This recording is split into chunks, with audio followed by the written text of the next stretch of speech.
Hello guys, welcome back to another video. So this video is a part 2 of the previous video that I made about the naked truth about internship. So in this part 2, I'll be talking about factors to consider before you choose an internship center. So let's begin. Government versus private internship centers. So let's begin. Would you choose a private internship center or a government internship center?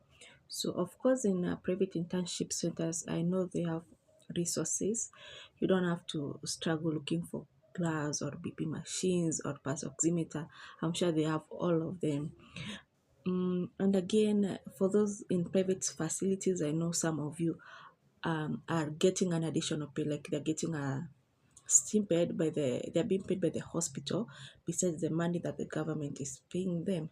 So, and also some of those interns are also being housed by the hospital, so they don't have to worry about rent and some bills like maybe water or electricity, because the hospital is providing for them.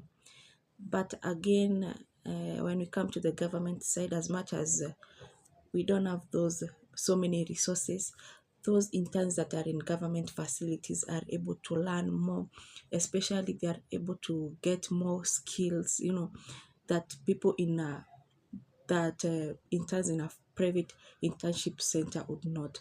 For example, not last year, like last month, I made several friends from one of the private internship centers that is very prestigious, coming to my internship center that is a government one, just to learn skills like withdrawing blood from babies, performing CSAs, doing MVAs, and all other skills like suturing and everything else, because apparently the internship center does not allow them to perform those skills.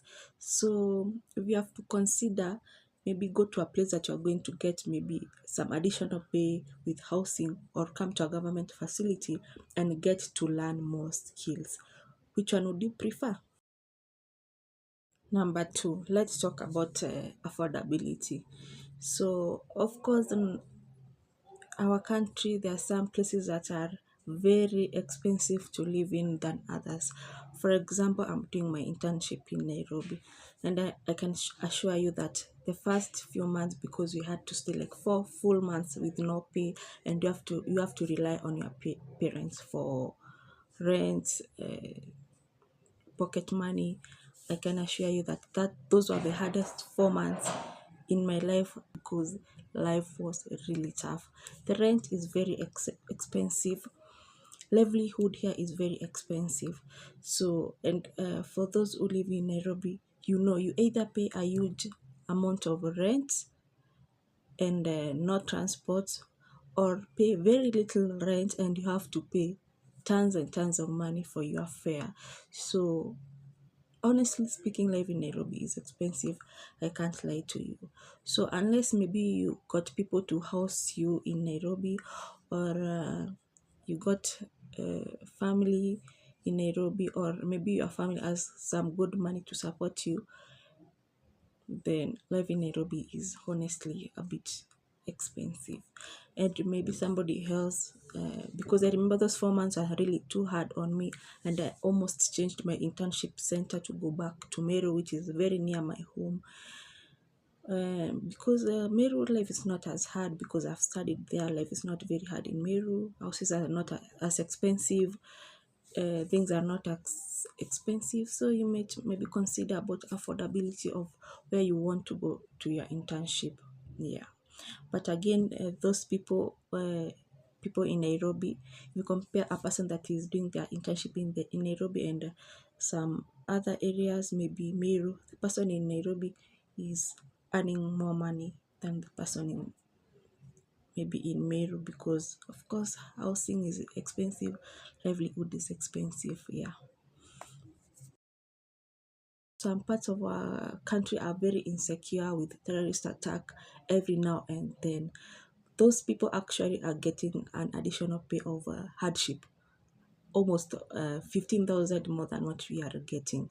So you have to choose whether to get an additional 15,000 that is more to your what your colleagues are getting, or treating your patient as you dodge the bullets. You have to consider that before deciding to go to Garissa and not somewhere else. So my fourth factor that you need to consider is the resources.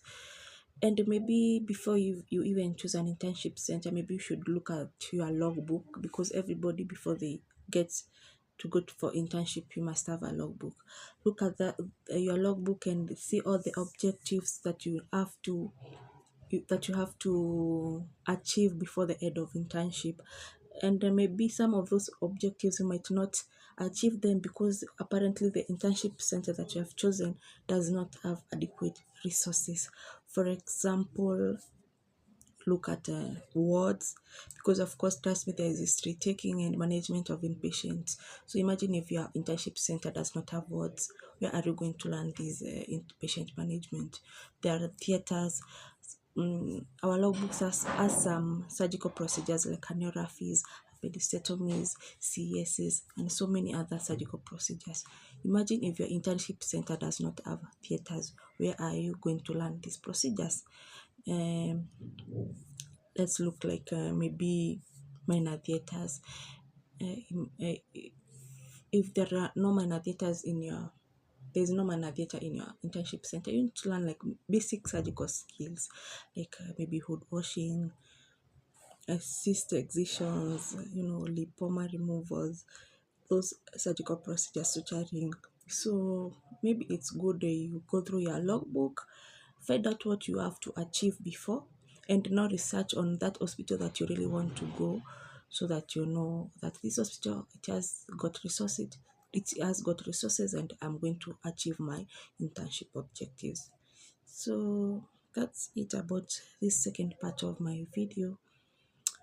Yeah, and subscribe so that in case I remember more things about internship, I'm going to update you on another video.